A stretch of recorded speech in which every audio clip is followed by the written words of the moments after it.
እንደምን ከርማችኋል? ጌታ ኢየሱስ የተመሰገነ ይሁን። እንደምን አላችሁ? ዘመኑ እንዴት ነው? ሳምንቱ እንዴት አለፈ? ሁሉ እንዴት ነበረ? እንግዲህ በጌታ ቅዱሳን ሁሉ ዘውትር በጌታ ፊት እየሆንን በሱ ፊት እየተገኘን እሱን እያመሰገንን እያከበርን እንዳለፈ ይሰማኛል። እኛ እንግዲህ ጥሪያችን ወደዚች ምድር የተጠራ ነው። ወደዚች ምድር የመጣ ነው ጌታ ኢየሱስ ክርስቶስን አምላካችን እግዚአብሔርን ከፍ እንድናረግ ዘውትር አምላክነቱን እንድንናገር ነው። ሌላ ምንም አጀንዳ የለንም በዚች ምድር ላይ። ጌታ ኢየሱስ ሁላችሁንም አብሮ ይባርካችሁ ላለው ስማችሁን አልጠራም። ሁላችሁም የምታገለግሉ ወገኖች የምትሰሙ የምታዳምጡ ሁሉ ጌታ ኢየሱስ አብስቶ ይባርካችሁ እላለሁ። ይህ እንግዲህ ሳይንስና መጽሐፍ ቅዱስ የተሰኘ ፕሮግራም ነው። የዚህ ፕሮግራም ዋና ዓላማ በኢትዮጵያን ክርስቲያን ፕላስ ኦል ፓልቶክ ክፍል ውስጥ የሚተላለፍ ሲሆን የዚህ ፕሮግራም ዋና ዓላማ በተለያዩ የሳይንስ እና ማንኛውም ጥበብ የሆኑና እግዚአብሔርን አያሳዩም ብለው ሰዎች የሚያምኑባቸውን እኛ ደግሞ እግዚአብሔር በሳይንስም በጥበብም በሁሉም እግዚአብሔር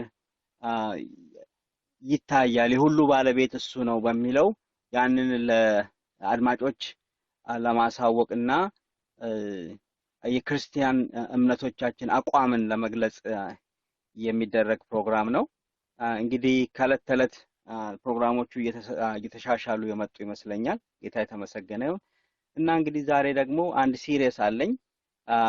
የሚቀጥሉት ሳምንታት ውስጥ እንግዲህ ሰዎችን ኦልሬዲ አዘጋጅቻለሁ። ከዛ በፊት እኔ አንድ በውስጤ ጌታ ያሞላውን ነገር እንዳካፍላችሁ እንግዲህ ጌታ ሰጥቶኛል። እሱን አብረን እንካፈላለን። ከዛ በፊት እስቲ የልማድ ሳይሆን እንደው ከልብ ጌታን እናመሰግነዋለን ፕሮግራሙን ሁሉንም ነገር እንዲረዳን። ምክንያቱም እግዚአብሔር ካረዳው አንድ ሰው ወይም ደግሞ የእግዚአብሔርን ክብር የእግዚአብሔርን ታላቅነት ሊናገርም አይችልም። ስለዚህ እስቲ ጊዜውንና ሰዓቱን ሁሉ ለጌታ አሳልፈን እንሰጣለን። እኔ ጸልያለሁ፣ እናንተ አሜን በማለት ተባበሩኛላችሁ።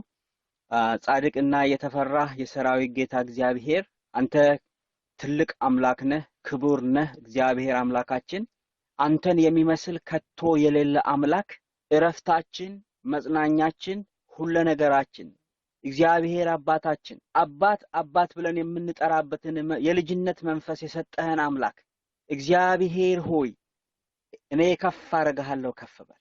ኦ አምላካችን ሆይ ማረፊያችን፣ ሁሉ ነገራችን እግዚአብሔር ሆይ አንተ ነህ። አሳርፈናል፣ በእግሮች ስር አርፈን ጌታ ሆይ ያንተን ታላቅነት ደግሞ ዛሬም እናውጃለን። ያንተን ታላቅነት ዛሬም እንናገራለን። የሰራዊት ጌታ እግዚአብሔር ሆይ ክብር ምስጋና ለማንም አይሁን፣ ላንተ ብቻ ይሁን። እግዚአብሔር አባቴ የፈጠርከው ፍጥረት ይህ የፈጠርከው ፍጥረት በዙሪያችን ያለው ይህ የምናየው ማናየው ሁሉ እግዚአብሔር ሆይ ያንተን ገናናነት ይናገራሉና እግዚአብሔር እኛ ደግሞ አንደበቶቻችንን ተጠቅመን እግዚአብሔር ይሄውና እግዚአብሔር ኃያል ነው ብለን እናውጃለን። እግዚአብሔር ሆይ አንተ ብቻ ክበር። ማንኛውም የጠላት አሰራር በዙሪያችን ያለ ማንኛውም የጠላት ሐሳብ ቢኖር በስምህ ኃይል ጉልበት የተመታ ይሁን። እግዚአብሔር ሆይ ዙሪያችንን ሁሉ ጠብቅ። ጌታ ሆይ እኔ ባሪያህን ደግሞ አንደበቴን ተቆጣጠር። እግዚአብሔር ሆይ ሁሉን ነገር አምላኬ ሆይ እንደ ቃልህ እግዚአብሔር ሆይ መፈተሻ እንደሆነው እንደ ቃልህ እግዚአብሔር ሆይ ነገሮችን እግዚአብሔር ሆይ ለወንድሞቼና ለእህቶቼ እግዚአብሔር ሆይ የሰጠኝን መስጠት እንድችል አንተ አንደበቴን ተቆጣጠር። እኔ ከፍ አደርግሃለሁ በልጅ በኢየሱስ ክርስቶስ ስም አሜን። ጌታ ኢየሱስ አብስቶ ይባርካችሁ ወገኖቼ። እንግዲህ ዛሬ ለማንሳት የፈለኩት አንድ ነገር ነው። እሱም እግዚአብሔር በእጁ ስራዎቹ ወይም ደግሞ እግዚአብሔር በእጁ ስራ የእጁ ስራ የእግዚአብሔርን ማንነትና እግዚአብሔርን ሊያሳውቀን ይችላል ወይ በሚለው ላይ እንደው ጌታ በሰጠኝ መጠንና በተረዳሁት መጠን አብረን ይሄንን አካፍላችኋለሁ። እንግዲህ እግዚአብሔር መጽሐፍ ቅዱሳችን ምን ብሎ ይናገራል?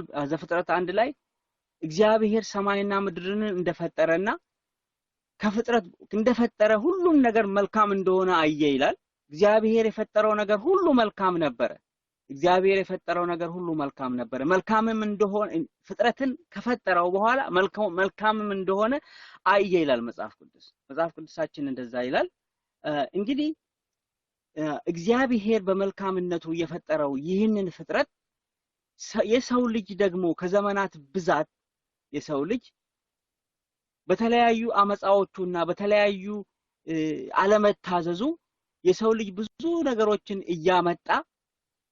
እያመጣ በፍልስፍናዎቹና በተለያየ ነገሩ ከእግዚአብሔር ይልቅ እግዚአብሔር የፈጠረውን ፍጥረት ከእግዚአብሔር ይልቅ ፍጥረትን ወይም ደግሞ ፈረንጆች ኔቸር የሚሉትን ይህንን ፍጥረት ሁሉን ፍጥረት ራሱን እንዳደረገ ራሱ እንደፈጠረ አድርገው ሰዎች እግዚአብሔርን ከተፈጥሮ ውስጥ ገሸሽ እስከማድረግና ተፈጥሮ ራሷን በራሷ እንደፈጠረች እና ደግሞ ራሷን በራሷ ኢቮልቭ እያደረገች ከጊዜ ወደ ጊዜ ራሷን እያሻሻለች ዛሬ የደረስንበት ደረጃ ላይ እንደደረሰች የሚናገሩም ሰዎች አሉ። ይሄ እንግዲህ መጽሐፍ ቅዱሳችንን ብንመለከት ኢዮብ 12 ከ7 እስከ 9 ድረስ ያለውን አነብላችኋለሁ። አሁን ግን እንስሶችን ጠይቅ ያስተምሩህማል፣ የሰማይ ወፎችንም ጠይቅ ይነግሩህማል፣ ወይም ምድር ትናገር እያለ መጽሐፍ ቅዱስ ይናገራል። የባህር አሳዎችም ይናገሩ እያለ ይናገሩ። የእግዚአብሔር እጅ ይህንን አደረገ ብሎ እግዚአብሔር በዚህ የእግዚአብሔር ቃል በዚህ መጽሐፍ ላይ ያስተምረናል። እንግዲህ ማንኛውም ፍጥረት የሆነ ነገር አንደበት ቢኖረው እንግዲህ የሰው ልጅ እግዚአብሔር በዚህ በዩኒቨርስ ውስጥ ባለው የሰው ልጆች ያለ ፍጥረታት ሁሉ አንደበትን የሰጠው ለሰው ልጅ ብቻ ነው። አንደበት ማለት የምንነጋገርበትን ቋንቋን የሰጠው ለሰው ልጅ ብቻ ነው። የተለያዩ አውሬዎችም የተለያየ አይነት ድምጾችን ሊያሰሙ ይችላሉ። ግን በትክክል ቨርባል ሆኖ ሰዎች እርስ በርስ ኮሙኒኬት የምንነጋገርበት ቋንቋ ወይም ደግሞ ይሄ ቋንቋ የምንለውን ያለው የሰው ልጅ ብቻ ነው። እንግዲህ ከሰው ልጅ እንኳን ባለፈ እነኚህ የምናያቸው ግዙፍ አካላትም ሆኑ እንስሳትም ሆኑ ማንኛውም እግዚአብሔር የፈጠራቸው ነገሮች የእግዚአብሔርን የእጁን እንደሚያሳዩ እግዚአብሔር ይሄንን ያደረገ እግዚአብሔር እንደሆነ መጽሐፍ ቅዱሳችን ይናገራል። እዚህ ጋር አንድ ነገር ማየት ያለብን ነገር ሰው ይሄንን ሁሉ እንግዲህ እግዚአብሔርም አልፈጠረም ብሎም ለማመን ሰው እምነትን ያስጠይቀዋል። እሱም እምነት ነው። እኛ እግዚአብሔር ሰማይና ምድርን እንደፈጠረ ሁሉንም እንዳዘጋጀ እግዚአብሔር መጽሐፍ ቅዱስ ይነግረናል። የእግዚአብሔር ቃል ይነግረናል። ሰው ደግሞ እንደገና ዞሮ ደግሞ አይደለም ተፈጥሮ ራሷን ፈጠረች ብሎም ደግሞ ለመሄድ እነኚህም ሰዎች እምነት ያስፈልጋቸዋል። እምነት ነው። እሱም ከእምነት ፈቀቅ አይልም። ይሄም ከእምነት ያመለጠ አይደለም። እግዚአብሔር አይደለም የፈጠረው ተፈጥሮ ራሷ ፈጠረች ማለት ራሱ አንዱ እምነት ነው። እንግዲህ የትኛው ሞር ወይም ደግሞ የትኛው የበለጠ እውነተኛና ሪያሊስቲክ ወይም ደግሞ የሚታይ መሆኑን ያው መጽሐፍ ቅዱሳችንም ይናገራል። ተፈጥሮም ራሷ የእግዚአብሔርን ኃያልነት ትናገራለች። ይሄንን ነጥቦችንም አነሳለሁ በኋላ። ካሁን በፊትም ተነጋግረናል በዚህ ላይ ለምንድን ነው እግዚአብሔርን የማያምኑ ሰዎች ተፈጥሮ ራሷን ፈጠረች የሚለውን የሚያነሱበት ምክንያት አላቸው። መጽሐፍ ቅዱስ ደግሞ መጽሐፋችን ደግሞ የሚለን አለ እግዚአብሔር እንደፈጠረ። ይህ ሁለቱም እምነቶች ናቸው። እኛም ያምናሉ፣ እኛም እናምናለን። እነሱ ኤቪደንስ የላቸውም፣ እኛ ግን ኤቪደንስ አለን። ኤቪደንሱ እግዚአብሔር ነው። እነሱ ግን ኤቪደንስ የላቸውም፣ ምንም ነው የፈጠረው ስለሚሉ ያ ምንም ደግሞ ምን እንደሆነ ራሳቸው ማስቀድመው ስለማያውቁ ይሄ አለ። እንግዲህ አንድ ነገር ማንሳት ፈልጋለሁ እዚህ ጋር እስቲ መዝሙር ደግሞ መዝሙር 19 ከ1 እስከ 6 ያለውን እናነባለን። በጣም የሚገርም ነገር ነው። ይህንን መጽሐፍ ቅዱስ ፓርት ሳጠና በጣም ገርሞኛል። መዝሙር 19 መዝሙር 18 በቅንፍ 19 ከ1 እስከ 6 ድረስ ያለውን አነባለሁ። እንደዚህ ይላል። ሰማያት የእግዚአብሔርን ክብር ይናገራሉ፣ የሰማይም ጠፈር የእጁን ሥራ ያወራሉ። ቀን ለቀን ነገርን ታወጣለች ይላል፣ ሌሊትም ለሌሊት ዕውቀትን ትናገራለች። ነገር የለም መናገርም የለም፣ ድምጻቸውም አይሰማም። ድምጻቸውም ወደ ምድር ሁሉ፣ ቃላቸውም እስከ ምድር ዳርቻ ወጣ ይልና ይቀጥላል። እናንተ ማንበብ ከፈለጋችሁ ሌላ ጊዜ ማንበብ ትችላላችሁ። ይህ በጣም የሚገርም የዘማሪው የዳዊት መጽሐፍ ውስጥ የሚገኝ ምዕራፍ ነው። በጣም ይህ ምዕራፍ ምን ይነግረናል መሰላችሁ? የተፈጥሮን ሶስት የሚነግረንን ነገሮች አሳያችኋለሁ። ከዛ በፊት አንድ ጥያቄ ልጠይቃችሁ። እስቲ እለት ተለት የምታዩት ነገር፣ እለት ተለት የምናያቸው ነገሮች እስቲ የወንዞች ፏፏቴ፣ በዛፎች በደኖች ውስጥ ስትሄዱ አሁን በዚህ ሰዓት በጣም አረንጓዴና ሳር ሁሉ በጣም ደስ የሚል ነው ሁሉ አካባቢ ስትሄዱ በአሁን ወቅት እና በጣም የተፈጥሮ እንትን በጣም ያስደንቃል። አበቦች ያስደንቃሉ፣ ተራሮች ያስደንቃሉ፣ በረሃ ያስደንቃል።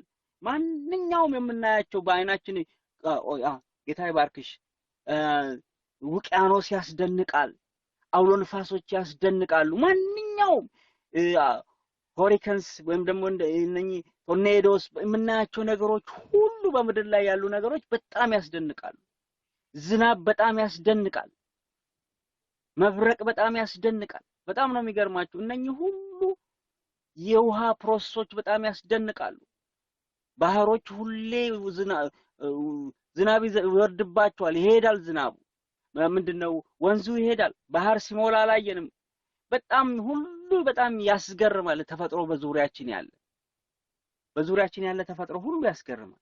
እንግዲህ ተፈጥሮ ምን ያህል እናንተን ወደ እግዚአብሔር አቅርቦ ያውቃል የሚለውን ጥያቄ ልጠይቃችሁ ነው።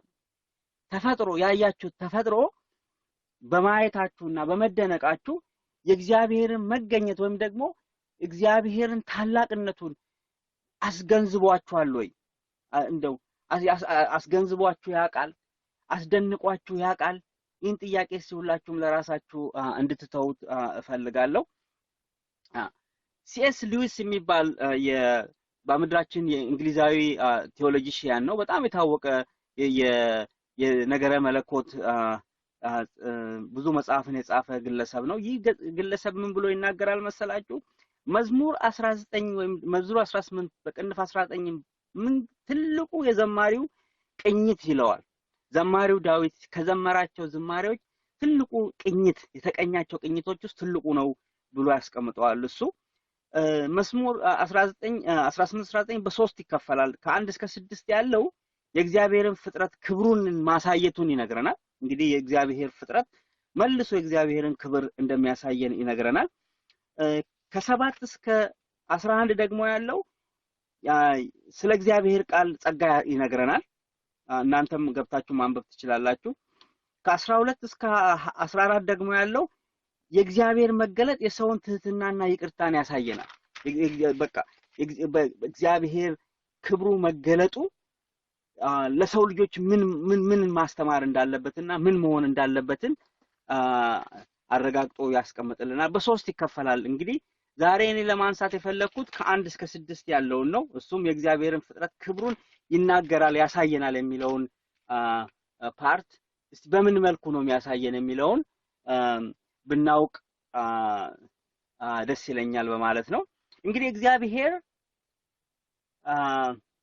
የእግዚአብሔር የእጁ ስራ ወይም ደግሞ ፍጥረት የእግዚአብሔርን ክብር ያንጸባርቃል።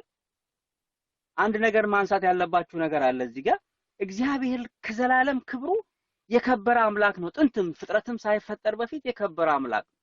ፍጥረት መምጣቱ የእግዚአብሔርን ክብር እንዴት ሊጨምረው ይችላል? ምክንያቱም እግዚአብሔር አስቀድሞ የከበረ አምላክ ነው። ለዘላለምም ክብሩም ለዘላለም ነው። እንግዲህ ከፍጥረት በፊትም እሱ የከበረ ነው። ፍቅሩም ለዘላለም ነው። እግዚአብሔር ፍቅሩም ለዘላለም ነው። ታዲያ እንዴት ፍጥረት የእግዚአብሔርን ክብር ያሳያል ብለን ልናነሳ እንችላለን? አስቀድሞም የከበረ አምላክ ነው። እንዴት ይሄኛው ሊሆን ይችላል ብለን ጥያቄ ማንሳት እንችላለን። እስቲ አንዳንድ ነጥቦችን እንይ። እዚህ ቁጥር 1ን ብትመለከቱት እንደዚህ ነው የሚለው፣ ሰማያት የእግዚአብሔርን ክብር ይናገራሉ ይላል። ይናገራሉ። ሰማያት የእግዚአብሔርን ክብር ይናገራሉ።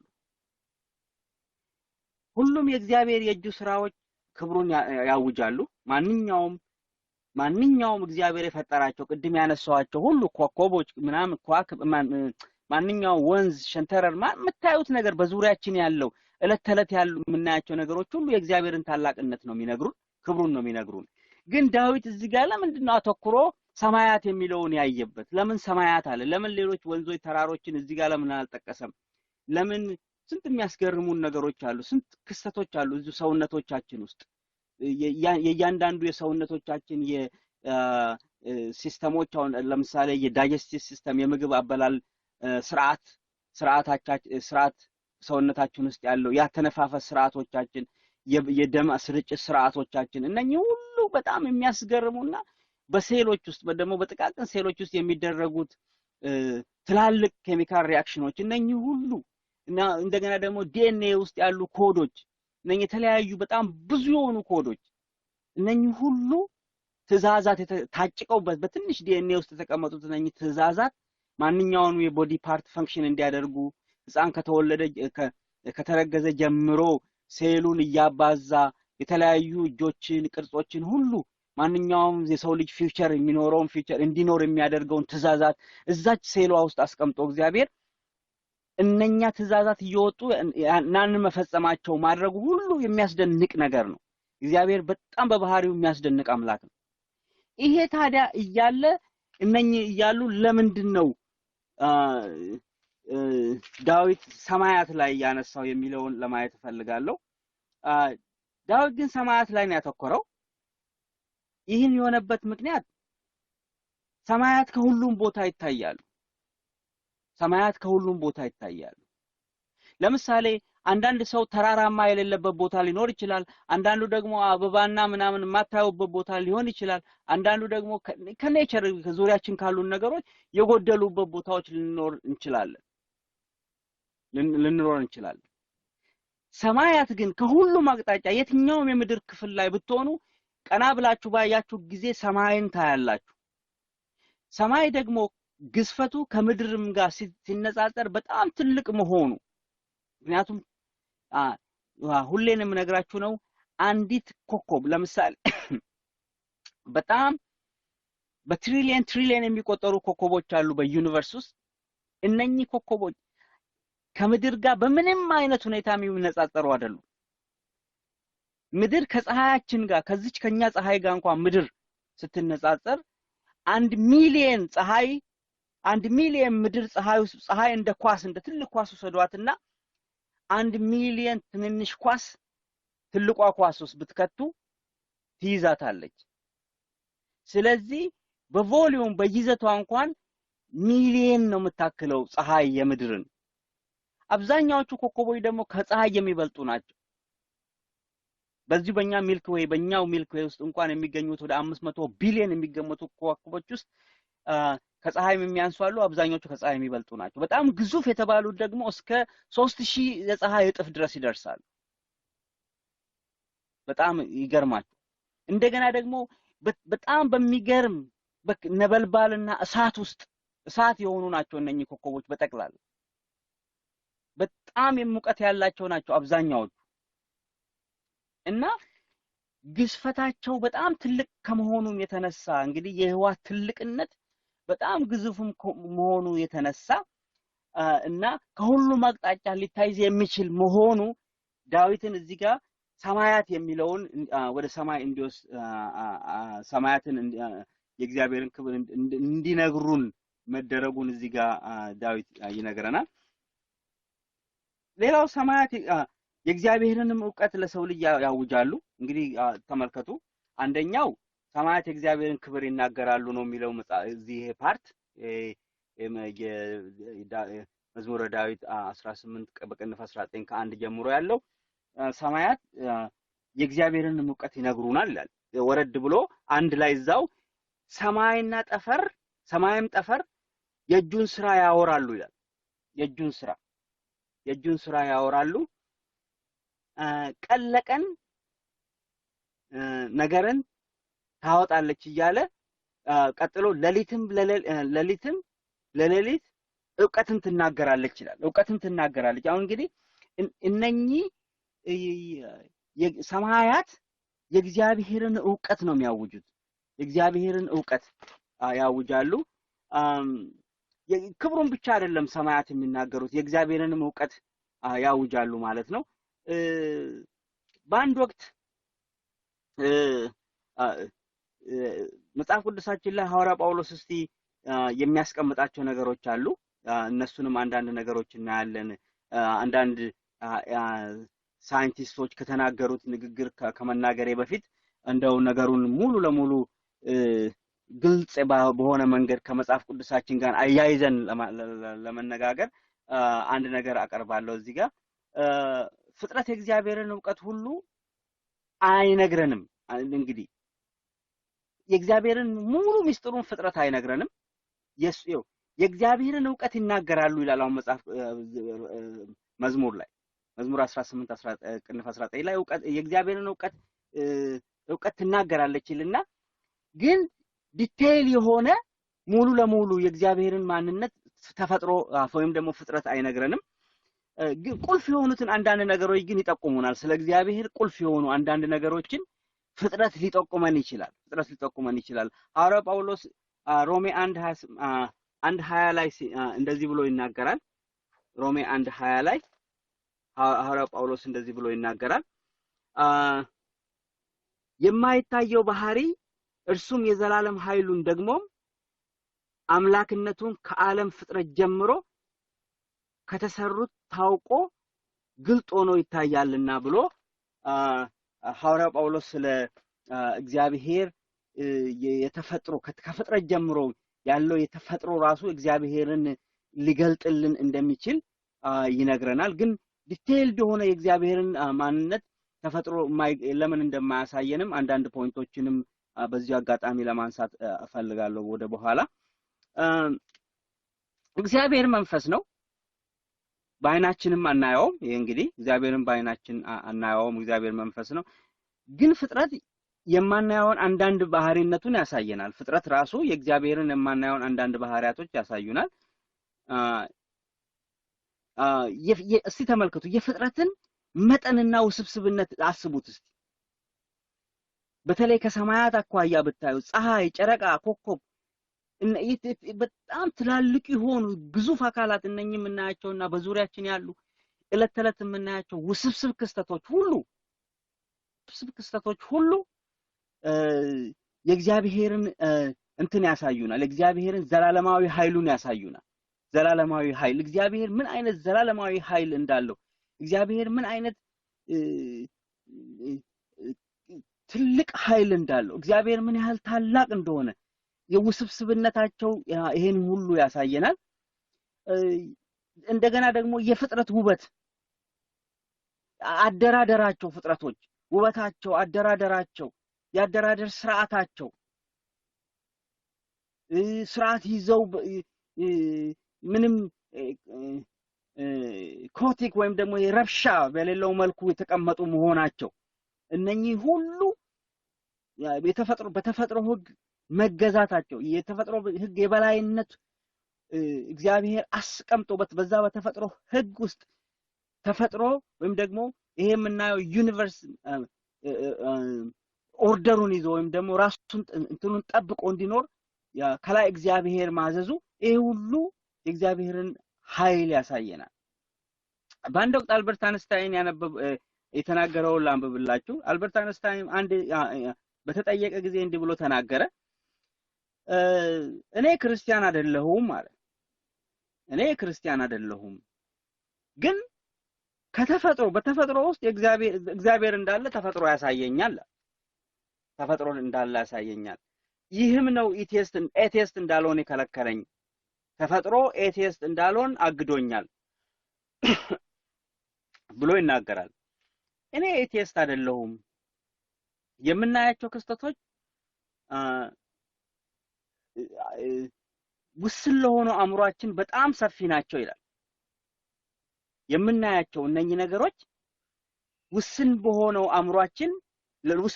አእምሮአችን በጣም ሰፊ ናቸው የሰው ልጅ አእምሮ በጣም ውስን ነው ይህ ውስን በሆነው የሰው ልጅ አእምሮ ሰፊ የሆነውን ይህንን ዩኒቨርስ ይዘትና ክስተቶችን ሁሉ ማሰብ እሱ በሰው ልጅ እንደማይታሰብ አልበርት አንስታይን ይናገራል እንዲህ ይላል ደግሞ በመቀጠል የሰው ልጅ ያለበት ደረጃ አንድ ትንሽ ህፃን ልጅ ላይብረሪ ውስጥ እንደገባ በብዙ ቋንቋው በተጻፉ መጽሐፎች የተደረደረበት ላይብረሪ እንደገባ ህፃን ወሰዱት ይላል አንድን ሰው የሰው ልጅን ዛሬ ያለበት እንደሆነ መቼም ቢሆን አንድ ትንሽ ህፃን ልጅ በመጽሐፍ የተሞላ ትልቅ ላይብረሪ ውስጥ ለዛውም መጽሐፎቹ በተለያየ ቋንቋ የተጻፉበት ውስጥ የገባ ህፃን ልጅን ይዩት ይላል አስመስሉት ይላል ይህ ህፃን ልጅ መጽሐፎቹን የጻፋቸው ማን እንዳለ ያውቃል ምክንያቱም የመጽሐፉ ባለቤቶች ሌሎች እንደሆኑ ያውቃል የጻፉትም ሌሎች እንደሆኑ ያውቃል ይህ ህፃን ልጅ ግን መጽሐፎቹ እንዴት እንደተጻፉ አያውቅም እንዴት እንደተጻፉ መጽሐፎቹ አያውቅም መጽሐፎቹ ባለቤት እንዳላቸው ያውቃል መጽሐፎቹ ግን እንዴት እንደተጻፉ አያውቅም የተጻፉበትንም ቋንቋ ይህ ልጅ አያውቀው ስለዚህ አዋቂ የተሰኘ በመድራችን ላይ የሚኖር ማንኛውም ሰው ሁሉ እንደዚህ ህፃን ልጅ ይመሰላል ብሎ አልበርት አንስታይን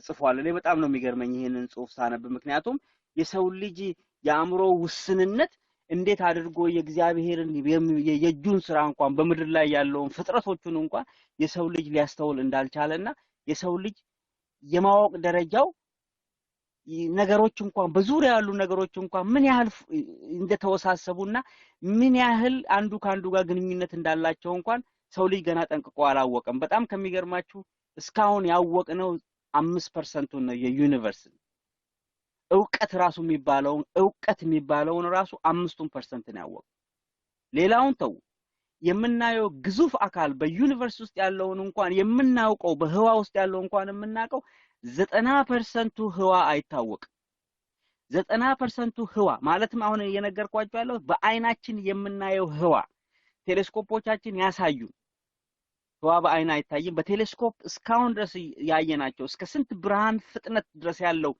የብርሃን አመት ድረስ ያለው እስከ 46 ቢሊዮን የብርሃን አመት ርቀት ያለው ርቀት እንኳን የምናየው ኦብዘርቨብል ዩኒቨርስ የምንለው እሱ ውስጥ እንኳን ያለው የምናቀው ማቴሪያል ወርልድ ወይም ደግሞ ማተር የምንለው 90% ምን እንደሆነ አይታወቅም ስለዚህ ሳይንቲስቶች ዳርክ ማተር ብለው ይጠሩታል ዳርክ ኤነርጂ እና ዳርክ ማተር እስካሁን የሰው ልጅ ምንነቱንም እንኳን ምን እንደሆነ እንኳን ሊያውቅ አልቻለም ስለዚህ 10% ነው ያየነው አለም ያልነውኛ ያም 10% ባህሪውንም አላወቅነውም በጣም መቼም ልናውቀውም አንችልም ያስሩንም ፐርሰንት ይሄኛውን አወቅን ስንል ካወቅነው በኋላ ሌላ ያላወቅነው ብቅ ይላል ባወቅነው ውስጥ ያላወቅነው ብቅ ይላል አሁንም ያወቅነውን ስናውቅ ባላወቅነው ውስጥ ባወቅነው ውስጥ ያላወቅነው ብቅ ይላል ይሄ ነገር እየቀጠለ የሚሄድ ነው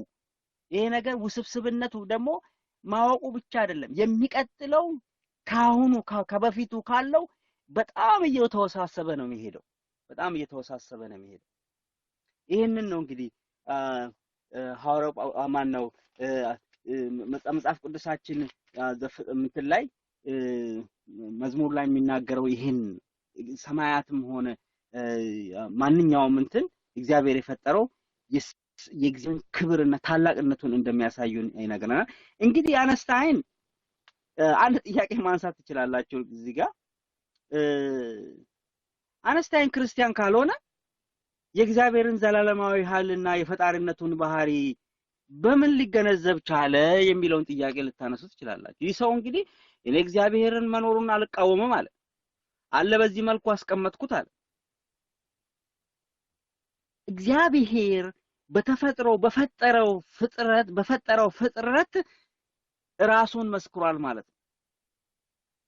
ራሱን መስክሯል ማለት ነው። ማለትም እነኚህ የምናያቸው ግዙፍ አካላት የእግዚአብሔርን ታላቅነት ይመሰክራሉ፣ የእግዚአብሔርን ኃያልነት ይመሰክራሉ። ስለዚህ አንድ ሰው እንደዚህ አንስታይን እንዳደረገው ከተፈጥሮ ተነስቶ ከተፈጠረው ነገር ተነስቶ የእግዚአብሔርን ኃያልነት ሊረዳ ይችላል። ይሄንንም ደግሞ በኋላ እናየዋለን። እስቲ ይሄስ በቂ ነው ወይ የሚለውንም ደግሞ አከታትለን የምናየው ነገር ይሆናል። እንግዲህ ሌላው እግዚአብሔር በፍጥረቱ ስለራሱ መስክሯል። አሁን መዝሙር 18:19 ቁጥር 1 ላይ ምንድነው የሚለው? ሰማያት የእግዚአብሔርን ክብር ይናገራሉ ይላል፣ የእጁንም ስራ ያወራሉ ይላል። ምስክርነት አለው ማለት ነው። ይሄ ደግሞ ምስክርነቱ በጣም የሚገርማችሁ ነገር ቀጣይ ነው። በጣም ከሚገርማችሁ ነገር ቀጣይ ነው። ዩኒቨርስ እስካለ ድረስ ይህ ህዋስ ከቀጣይነቱ እግዚአብሔር ኢየሱስ ክርስቶስ ወደ ምድራችን መጥቶ ሰማይና ምድርን እስከሚጠቀልልበት ድረስ ሳይንስም ይላል ዩኒቨርስን የማይኖርበት ጊዜ ይኖራል ብለን በቲዮሪያችን አለ። ዩኒቨርስ እንደሚጠፋ የህዋ እንደሚጠፋ ኢዘር ቢግ ባንግ እንዳለ ሁሉ ቢግ ክራንች ዩኒቨርስ ራሱ ኮላፕስ የሚያደርግበትና የሚጠፋበት ጊዜ አለ ብሎ ሳይንስ የሚያስቀምጠዋል። እኔ ልላችሁ የፈለኩት አሁን ባለው ደረጃ ፍጥረት እስካለ ድረስ ፍጥረት መመስከሩ ኮንቲኒየስ ነው ማለት አቋራጭነት የለው። ወፎችም ይዘምራሉ አያቋርጡም፣ ይቀጥላል። ወንዞችም ይሻሻዋሉ፣ ይቀጥላል። ኮከቦችም እልል ይላሉ፣ ይቀጥላል። ማንኛውም ተራሮችንም ስታዩ አሜዝ ነው የሚያደርጓችሁ ለተለት።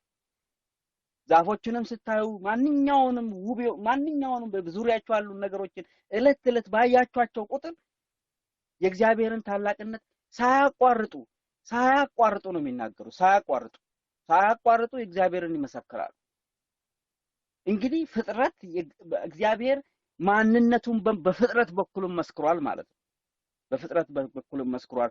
ይሄ እንደ ኤግዛምፕል ምንድነው መሰረት አድርገህ የምትናገረው ብትሉኝ ይሄው አነስታይን ያለው አነስታይን እንግዲህ እግዚአብሔርን እኔ በዚህ አወቅኩት። እግዚአብሔርን መጽሐፍ ቅዱስን አብቤ በእግዚአብሔር መኖሩን በመጽሐፍ ቅዱስ ተረዳሁት አይደለም ያለን። እኔ ክርስቲያን አይደለሁም፣ ሪሊ ክርስቶስን የምከተል አይደለሁም፣ ግን እግዚአብሔር እንዳለ አምናለሁ። ያመንኩበትን ምክንያት ይሄው የተፈጠረው ተፈጥሮ ውስብስብነታቸውና ይሄ እንትንነታቸው እሱን አሳየኝ ብሎ ከዚህ ከህፃኑ ልጅ ጋር ምሳሌ ከነገርኳችሁ ጋር አመሳስሎ የሰው ልጅን ያስቀምጣል። ሌላኛው አንድ ልነግራችሁ የምፈልገው ነገር የእግዚአብሔር ፍጥረት ለሁሉም የሰው ልጆች በሁሉ ቦታ ይደርሳል። በጣም ነው የሚገርማችሁ። እዚህ ጋር አሁንም ወረድ ብላችሁ መዝሙር 18 ቅንፍ 19 ከ1 እስከ 6 ያለው ወረድ ብላችሁ እዛው ጋር ብታነቡ በጣም ነው የሚገርማችሁ። ምን ይላል? እንደዚህ ብሎ ይናገራል። ከ3 ጀምሮ ያለውን አነባለሁ። ነገር የለም መናገርም የለም ይላል፣ ድምጻቸውም አይሰማም። ድምጻቸው ወደ ምድር ሁሉ ቃላቸውም እስከ ምድር ዳርቻ ወጣ ይላል። ምንም እንግዲህ እግዚአብሔር ፍጥረት ለሁሉም የሰው ልጆች ሁሉ ቦታ ይደርሳል። ሁሉ ቦታ አንድም ቦታ ላይ ፍጥረት የጎደለው ቦታ የለም። ፍጥረት ሁሉም የእግዚአብሔር ፍጥረት በሁሉም ቦታ ስላለ ያ መመስከራቸው ሁሉም ቦታ ድረስ ይሄዳል። ቋንቋ አያግደውም። እንግዲህ ይሄንን ነው የሚለው መናገር የለም ይላል። በጣም ነው የደነቀኝ ይሄንን ባጠናው ጊዜ። ቋንቋ አያግዳቸውም። ተመልከቱ፣ አበቦችን ስታዩዋቸው አበቦች ስለ እግዚአብሔር ሲነግሯችሁ የግድ እናንተ ኦሮምኛ ብቻስ ብትችሉ በዛው በእናንተ ቋንቋ የነሱን ታላቅነት የእግዚአብሔርን ታላቅነት በራሳችሁ ቋንቋ ያስረዷቸዋል። የምትናገሩት ትግርኛ ከሆነ አበቦችን ስታዩና ተፈጥሮን የእግዚአብሔርን ታላቅነት በተፈጥሮ ስታዩ በራሳችሁ ቋንቋ ነው የሚነግሯችሁ። የተፈጥሮ የራሱ ኮሚኒኬሽን ላንጉዌጅ አለው፣ መነጋገሪያ ቋንቋ አለው። ከአበቦቹ ጋር ኢንተራክት የምታደርጉበት ከዙሪያችሁ ካሉት ነገሮች ሁሉ ጋር የምትገናኙበት ቋንቋ አለ። ስለዚህ ቋንቋ አያግዳቸውም ተፈጥሮዎች ስለ እግዚአብሔር ታላቅነት ሲናገሩ። በጣም ነው የሚገርመው። ሌላው ደግሞ ቮሊዩም አያግዳቸውም፣ ይዘት አያግዳቸውም። ይዘት አያግዳቸውም ማለት አሁን ለምሳሌ ሬዲዮን ብትወስዱ በአንድ ጊዜ ብዙ ሬዲዮዎች ቢለቀቁ በአንድ ፍሪኩዌንሲ ላይ የመቀበል ኃይሉ እየደከመ ነው የሚመጣው። ሬዲዮቹ እያንዳንዱ ሬዲዮቹ ሁሉም ቢከፈቱ ማለት በዛ አንድ ፍሪኩዌንሲ ላይ ተቀባዮቹ ሬዲዮዎች እየደከሙ ይሄዳሉ፣ ፌንት እየሆኑ ይሄዳሉ። የተፈጥሮ ግን ይዘቱ ትልቅነቱ አያግደውም። ይሄንን ከሁሉም አቅጣጫ ሁሉም በተቻለው ማንነታቸውን የእግዚአብሔርን ታላቅነት እነሱም በሁሉ አቅጣጫ ያሳዩናል። እንደገና ደግሞ ቦታና ርቀትም አያግዳቸው። በሬዲዮና በቴሌስኮፕ እንደነገርኳቸው ነው። እነኚህም ተፈጥሮ በማንኛውም ቦታ ላይ በማንኛውም ርቀት ላይ ሳያግዳቸው የእግዚአብሔርን ታላቅነት ለሰው ልጆች ሁሉ በሁሉ ቦታ ላይ ያስረዳሉ። እንግዲህ ተፈጥሮ ይሄን ያህል ለሰው ልጅን ካስረዳ፣ በዙሪያችን ያለው ነገር ይሄን ያህል እግዚአብሔርን ታላቅነት ካስረዳ፣ አንድ በጣም የሚገርመኝ ነገር አለ። ታዲያ ለምን የሰው ልጅ እንትን አስፈለገው የሚለውን አንዳንድ ነገር ልነግራችሁ እፈልጋለሁ። ታዲያ ለምን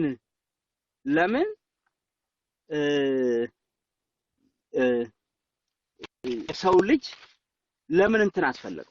መልእክተኛ ለምን አስፈልገው? እኛ ለምን እናስፈልጋለን? ለምን እኛ መመስከር አለብን? ለምን ክርስቶስ ኢየሱስ የእግዚአብሔር ልጅ እንደሆነ መመስከር ለምንድን ነው ያለብን? ለምን ሚሽነሪ ለምን እንልካለን? ለምን ታዲያ ስለ እግዚአብሔር መናገሩ ለምን አስፈለገ? እነኚህን ፖይንቶች ለመነጋገር ነው የዛሬው የዚህ ፕሮግራም ዓላማ። ከዛ በፊት ግን እንደው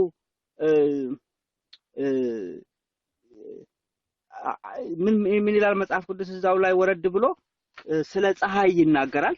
አንድ ቦታ ላይ ስለ ፀሐይ ይናገራል። እንደዚህ ይላል፣ በእርሱም ውስጥ የፀሐይን ድንኳን አደረገ፣ በእነርሱም ውስጥ የፀሐይን ድንኳን አደረገ እያለ ይወርዳል። እግዚአብሔር እንግዲህ ፀሐይ የእግዚአብሔርን ታላቅነት ወይም ደግሞ የእግዚአብሔርን መኖር ከመገለጫ ከሆኑት የተፈጥሮ አካላቶች ውስጥ አንዷ መሆኑንም ደግሞ እዚህ ጋር ይነግረናል። ለምን መሰላችሁ? እንግዲህ ይህንን የሚሆንበት ምክንያት ፀሐይ ከሁሉ አቅጣጫ ብናያት ከሁሉ ምድር ላይ በምድር ዙሪያ በሁሉ አቅጣጫ ፀሐይን የማያይ ህብረተሰብ የለም። ፀሐይ ለሁሉም ህብረተሰብ ይታያል። የትም ቦታ ላይ ብትኖሩ ኖርዝ ሳውዝ ፖልም ኖርዝ ፖልም ቢሆን በተለያየ ጊዜ በ6 ወርም ሊሆን ይችላል ያው የሰው ልጅ ፀሐይ ማየቱ አይቀርም። ወይም ደግሞ አትሊስት ፀሐይን እንኳን ዳይሬክትሊ ባያይ ወጋገኑን የሷን እንትን ማየት ይችላል። ፀሐይ ፕሮሰሷንም ይውስጥ ዛሬ ትወጣለች፣ ነገም ትወጣለች፣ ተነጎዳም ትወጣለች፣ ትገባለች። ምንም አይደክማትም። መውጣት መግባት ፀሐይ አይደክማትም። እነኚህ እሷ እንኳን የምታደርገው ፕሮሰስ እንኳን ሳለቸኝ ደከመኝ ሳትሉ ሁሌ ስርዓቷን ጠብቃ መሄዷ እንኳን የእግዚአብሔርን ታላቅነት ያሳየናል ማለት ነው። ፀሐይ ደግሞ እንደገና በምድር ላይ ያለ ህይወት ያለውን ሁሉ ትደግፋለች። ሳይንስ እንደሚለው ፀሐይ የህይወት መሰረት ናት ይላል። ለምሳሌ ፀሐይ ባይኖር እኛ ምንድነው ቅጠላቅጠል ነገሮችን አናገኝም። ቅጠላቅጠል ነገሮችን ደግሞ የማይበሉ እንስሳቶች አሉ፣ የሚበሉ እንስሳቶች የሚመገቡ አሉ። አብዛኛዎቹ የሚመደቡ ፉድ ቼይን ላይ ከስር ያሉት አብዛኛዎቹ ቅጠል የሚመገቡ ናቸው። ይሄ እነሱ ደግሞ ያንን ካላገኙ ቀጣዩ ይሄ ፉድ ቼይኑ አይኖርም፣ ወይ በአጠቃላይ ህይወት በምድር ላይ አይኖርም። እንግዲህ እግዚአብሔር እንዴት ነገሮችን ውስብስብ አድርጎ እንዳያያዘና እነኚህ ፕሮሰሶች ሁሉ የፕሮሰሶቹ አካሄድ ሁሉ የእግዚአብሔርን ታላቅነት እንደሚነግሩን ያሳያል። ፀሐይን ለዛ ነው እዚህ ጋር በእነርሱ ውስጥ የፀሐይን ድንኳን አደረገ ይላል። በጣም ነው የሚገርመው። እኔ በጣም ነው የደነቀኝ። እንዴት ሆኖ ነው ፀሐይ ለካ እግዚአብሔር ከህይወታችን ጋር እንዴት አድርጎ እንዳገናኘውን ሳስብ በጣም ይደንቀኛል። እኛ በፀሐይ ላይ ተመራምረን ብዙ ነገር ምርምሮችን አድርገናል። እኔም አሁን ከፀሐይ ላይ ከሚመራመሩ ግለሰብ አንዱ ነኝ። ጌታ ኢየሱስ ተመሰገነ ይሁን እና በጣም የሚያስገርሙና የሚያስደንቁ ነገሮችን በፀሐይ ላይ እናያለን። ፀሐይ አምር አጥንተን ያልደረስንባቸው ብዙ ነገሮች አሉ በፀሐይ ላይ የሚደረጉ። በፀሐይ በሰውነቷ ላይ በከባቢ አየሯ ላይ እንደገና ደግሞ በእኛና በምድርና በሷ መካከል የሚከሰቱ ክስተቶች አሉ። እነኚህ ክስተቶች ሁሉ እንኳን አንድ በአንድ መነሻቸውና አንዱ የትኛው ለየትኛው ቀዳሚ እንደሆነና የትኛውን እንደሚያዘው እንኳን አንዱንም እንኳን ልንረዳ ያልቻልንበት ደረጃ ላይ ነው ያለነው። በጣም የፀሐይ ውስብስብነት በጣም ነው እኔ የሚገርመኝ። ሁሌ እኔ ወደ ቢሮዬ ገብቼ በጠዋት ልክ እንደገባው ቢሮ መጀመሪያ በትልቅ ስክሪን ላይ ነው ፀሐይን ማያት ቢሮዬ ውስጥ። እንደውም ገና ወደ መስሪያ ቤት ስንገባ ወደ አዳራሻችን ስንገባ በትልቁ ነው የምናያት። ላይቭ ነው እኛ የምናያት ፀሐይ ላይቭ ቀጥታ ከሳተላይት ነው የምናየው። እያንዳንዱ ቻናል ደግሞ ወደ ቢሮአችን ውስጥ ይገባል። ምክንያቱም ላሏ የሚከሰተውን ክስተት አይተን እንትን ማድረግ አለብን ማየት ስላለብን ነውና በጣም ከሚገርመኝ ነገር እኔ መጀመሪያ ልክ ፀሐይን ሰዓት አቤት እግዚአብሔር ስራ፣ አቤት እግዚአብሔር እጅ ይላል። ይሄን የሚያክል ትልቅ ክብ እሳት የኳስ እሳት አየር ላይ አስቀምጠህ እግዚአብሔር ሆይ በጣም በጣም በጣም ፀሐይ የምትገርም ነገር ነው። በጣም የምትገርም ነገር ናት ፀሐይ። ክብ ትልቅ ኳስ የምትንፍለቀለቅ እንደንትን የምትፍለቀለቅ ልክ እንደዚህ ልክ ውሃ ሲፋላ እንደሚፍለቀለቀው የምትፍለቀለቅ ልክ ደግሞ ውቅያኖስ እንደዚህ በማዕበል ነገር እንደዚህ እንደሚሄደውና ውሃው እንደሚነቃነቀው የምትነቃነቅ ከሷ ላይ የሚነሳው ሙቀት በሚሊየንስ የሚቆጠር ሙቀት ወደ ውጪ ራዲየት የምታደርግ በዚች ዙሪያ ነው እግዚአብሔር እኛን አስቀምጦን በዚች ዙሪያ አስቀምጦን ነው። እንግዲህ እግዚአብሔር እቺው የምታቃጥል ብንጠጋት የምትገለንን በተመቻቸ ርቀት ላይ በዚች ርቀት ላይ እናንተ ዝም በላችሁ ተቀመጡና ኑሩ ብሎ የሰው ልጅን ቀጣይነቱንና ጌታ እስኪመጣ ድረስ ያለውን ከሰው ልጅ ከተፈጠረበትና ጌታ እስኪመጣ ድረስ ያለውን የሰው ልጅ አኗኗርን በተወሰነ ርቀት ላይ አስቀምጦ ከዚህም ፀሐይ እየጠበቀን የሚያኖረን አምላክ ነው። በጣም የሚገርም አምላክ ነው። አይገርማችሁም? እግዚአብሔር እሳት ጎን አስቀምጦን። እኔ በጣም ከሁሌ ከሚደንቀኝ ነገር የፀሐይ እሳትነት ብቻ አይደለም፣ አጠቃላይ ዩኒቨርስ 99.9% እሳት ነው። 0.1% ነው ይሄ ድንጋዩ፣ አለቱ፣ ውሃው ምኑ በእሳት ውስጥ ነው ያለነው። ለዛውም ቀላል እሳት አለም ሚሊየንስ የሚቆጠር ኬልቪን ሙቀት ያለው ነው ወይም ደግሞ ዲግሪ ሴንቲግሬድ ያለው ሙቀት ያለው ነገር ነው። በዚህ ውስጥ ነው ያለነው። እሱን ተውት። እዚሁ ምድራችን ወደ ኮር ብንወርድ እንኳን ከክረስት ወደ ታች ወርደን ከሜንታል ወርደን ወደ ኮር ስንሄድ እንኳን ከስራችንም እሳት አለ። ከስር እሳት ከውጫችን እሳት ነው ያለነው። እሳት መሃል ነው ያለነው ወገኖች፣ እሳት መሃል ነው ያለነው።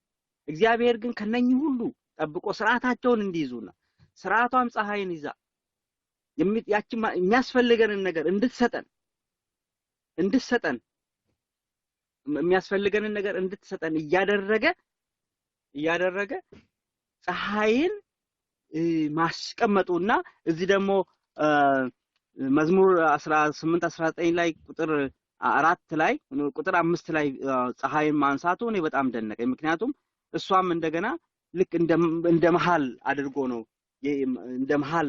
አድርጎ ነው ፀሐይን ዳዊት እዛ ጋር ያስቀመጣል። እንግዲህ የሰው ልጅ ይሄንን ሁሉ እያወቀ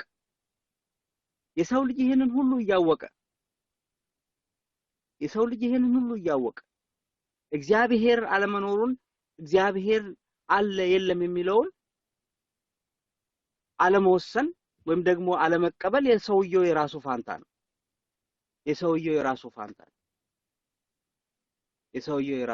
ነው።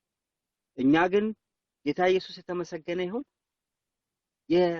የተፈጥሮን ውበት እንኳን በትክክል ልናደንቅ የቻልነው ተፈጥሮን አድንቀን እንኳን ስናደንቅ የእግዚአብሔርን ታላቅነት በውስጡ ያየን ተፈጥሮን እግዚአብሔር በፈጠራት መልኩ ዳጀስት አደረግናት ማለት ነው። ዳጀስት አደረግናት። እኔ አንድ ሰው አንድ ምሳሌ ሲናገር በጣም ይገርመኝ ነበር። ተወልጄ ያደኩት ገጠር ነው ነግሬያችኋለሁና ገጠር ብዙ ተረቶች ይናገራሉ ያደኩበት ህብረተሰብ ውስጥና በጣም አስደናቂ የሚገርሙን እነኚህ የምድር የሚባሉት እኔ በአማርኛ አላውቅም ልክ እንትን የሚያደርገው በምሳሌ ውስጥ የሆነ መልእክት አጭቀው ነው በተረት ነገር ውስጥ ምሳሌ ነው የሚነግሯቸውና ምን አለ አንድ ሰው ሲናገር ይሄ አጥንት ውስጥ ያለ መቅኔ የሚባል አለ። አጥንት ውስጥ ያለ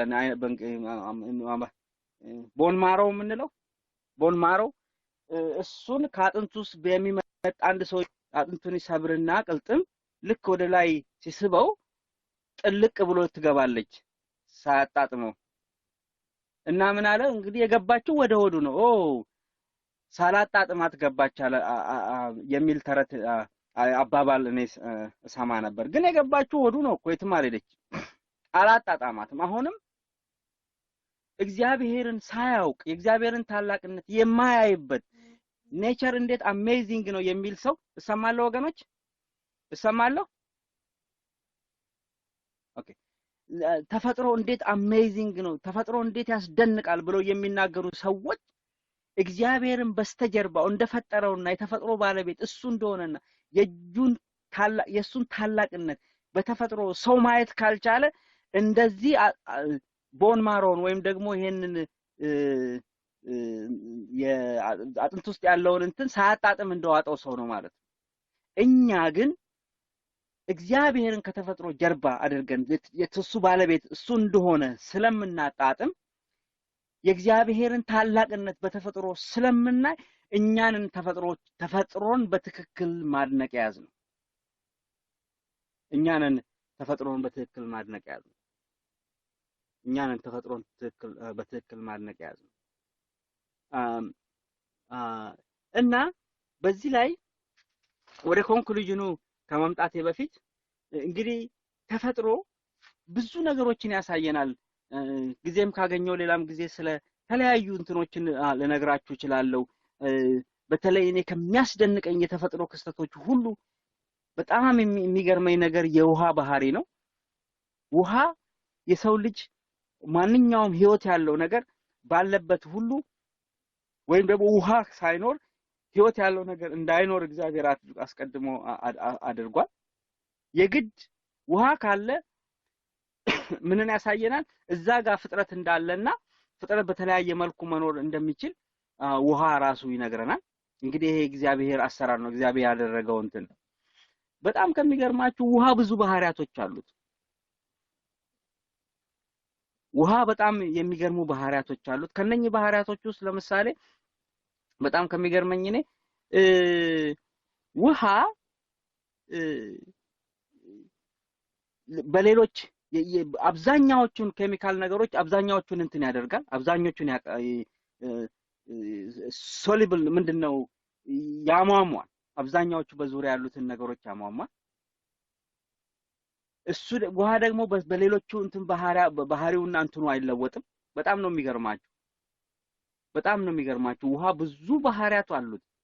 እንደገና ደግሞ በጣም ከምድራችን ለመሞቅ ከፍተኛ ሙቀት የሚያስፈልገው እሱ ነው። ለመቀዝ ቶሎ የማይቀዘቅዘውም እሱ ነው። አሁን ብረትን አግላችሁ ብታዩትና ውሃና ብረትን እኩል ድረስ አሙቃችሁ ብትጠብቋቸው ብረቱ ወዲያው ነው የሚቀዘቅዘው፣ ውሃው ግን አይቀዘቅዝም። ይሄ ለምንድን ነው?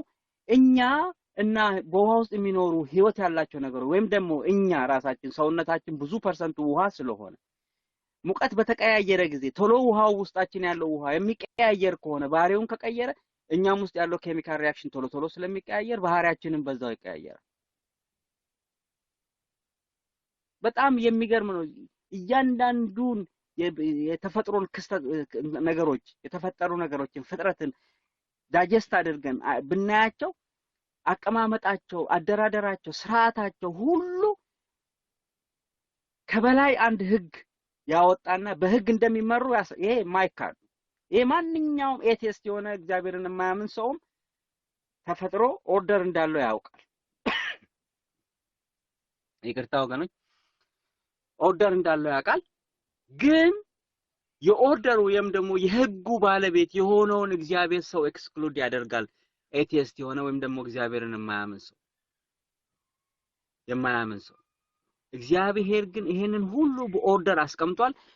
እነኝንም እያንዳንዱን የተለያዩ እንትኖችንም መርጬ ለወደፊት የተለያዩ የክስተቶችን ወይም ደግሞ ተፈጥሮ ሂደቱ በዙሪያችን ያሉ እነ ውሃንም የወንዞች የዝናብ አዘናነብ የዳመና አፈጣጠር የመብረቅ አፈጣጠር እነኚህ ፍጥረቶች እንደገና የወፎች አበራረር በጣም ነው የሚገርማቸው። የወፎችን አበራረር ብታይ ወፎች ሲበሩ ምንድነው ዳይናሚክሊ ወይም ደግሞ ኤሮዳይናሚክሊ እንዴት አድርገው ዲዛይን እንደተደረጉ ክንፎቻቸውን ብታይ የሰው ልጅ የአንዲትን ወፍ ወይም ደግሞ ኢግልን ወይም ደግሞ ይሄ ንስርን ኤግዛክት የሆነውን የእያንዳንዱ ላባ እያንዳንዱን በጣም ነው የሚገርማቸው። እያንዳንዱ ላባ አንዷ ላባ ከሌላ ላባ አትመሳሰልም። ቅርጿም አንድ አይደለም፣ ይዘቷም አንድ አይደለም። በጣም ነው የሚገርማቸው የተቀመጡት አሰካካቸው። እነኚህ ሁሉ የሰው ልጅ በዛ መልኩ እንኳን ማቴሪያል ዲዛይን ማድረግ ያልቻለበት ደረጃ ላይ ነው ያለነው። አይቶ ምንም ችግር የለውም። ኤግልን አይቶ ወይም ደግሞ ንስርን አይቶ ክንፉን ዘርግቶ እያንዳንዷን እንትን ነቅሎ ዲዛይን ማድረግ ነው። እያንዳንዷ ደብልስ እንዴት አድርጎ ስትራንድድ አድርጎ አንዷ ቀዳዳ ሌላኛው ውስጥ እንትኗ ገብታ ክንፎቹ እንዴት ተደርገው እንደተቀመጡ ክንፎቹ ላይ ያሉ ላባዎች እንዴት እንደተደረደሩ እንደገና ደግሞ እንዴት እንደሚንቀሳቀሱ ሲዞሩ እሱ አቅጣጫ ሲቀይር እሱ ዝቅ ለማለት ሲፈልግ ወደ ላይ ከፍ ለማለት ሲፈልግ እንዴት እነኛ ላባዎች እንደሚሽከረከሩ ይሄ በጣም የሰው ልጅ አጥንቶ እንኳን እነሱንም ማወቅ አላወቀም። እነኚህ ሁሉ ዲዛይን የተደረጉት እንግዲህ እግዚአብሔር ነው ዲዛይን ያደረጋቸው። እነኚህ ሁሉ የእግዚአብሔርን ታላቅነት ያሳዩና ወገኖቼን እላችሁ የፈለኩት የእግዚአብሔርን ታላቅነት ፍጥረት ሁሉ ይናገራል። እንደውም እኛ የሰው ልጆች ዲቴይል ነገሮችን ስለማናይ ወይም ደግሞ ጥልቅ ስለማናይ ነው እንጂ እያንዳንዷን ነገር ክስተቶቻችን እያንዳንዱ አካሄዶቻችን አረማመዳችን ሁሉ በጣም የሚያስገርሙ ናቸው። ትዝ ካላችሁ አንድ እንግዳዬ ዶክተር ኢንጂነር መላክ ነገረንን ትዝ ካላችሁ ምንድነው ያለን?